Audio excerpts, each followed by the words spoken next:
کېلګیوالو ځوانانو کور په کور د کرونا وایروس په اړه معلومات ورکړل. ذهنیت جوړونه د عامه افکارو سمون د دې خطرناکې بیماري نښې نښانې او د تداوۍ ترڅنګ په تدابیرو خلکو ته وغږېدل. السلام علیکم ملګرو، د ټولو نه وړاندې که چینل ته نوي راغلي یاست د شاندار ټي وي چینل سبسکرایب او فیسبوک پاڼه خوښه کړئ ترڅو نوي معلوماتو ته لاسرسی ولرئ. نن د بغلان ولایت دوشي ولسوالۍ کېلګي سیمه کې د کرونا وایروس خپرېدو د مخنیوي په تړاو عامه پوهاوي او کمپاین ترسره شو. په دې کمپاین کې لومړی د عمومي سړک پر غاړه 50 تنو ته دستکشې او ماسکونه وویشل شول. له هغې وروسته په کمپاین کې برخوال ځوانان کلو ته تللي وو او هلته د خلکو د ښه پوهاوي لپاره په مرکزي سیمو، مسجدونو، دوکانونو، دواخانو او نورو ځایونو کې چاپ کړي بینرونه ولګول. ترڅنګ 50 مستحقو کورنیو ته میکروب ضد مایع، صابون، دستکشې او ماسکونه توزیع کړل. پولیسونو ته د کرونا وایروس د مخنیوي لارې چارې هم بیان کړې. دا لومړی ځل نه دی چې ځوانان خپل کوښښونه او مسؤلیت ترسره کوي، بلکې له دې وړاندې هم په ولس او سیمې مین ځوانانو هر ډول همکاریو او مسؤلیت ته ځان رسولی دی.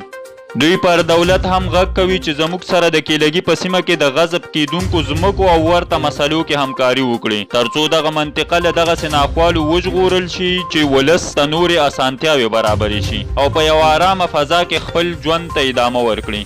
مومن خان صافی هغه څوک دی چې د دغه خیریه کار په ترسره کولو کې لومړی اقدام او نه ستړی کیدونکې هلې ځلې کړي دي. شاندار ټي وي سره په مرکه کې وویل چې دا زه په چا احسان نه ګڼم بلکې خپله انساني وجیبه یې بولم. باید ټول اشخاص په دې اساسو شرایطو کې د غریبو او بېوسو هیوادوالو لاسنیوی وکړي.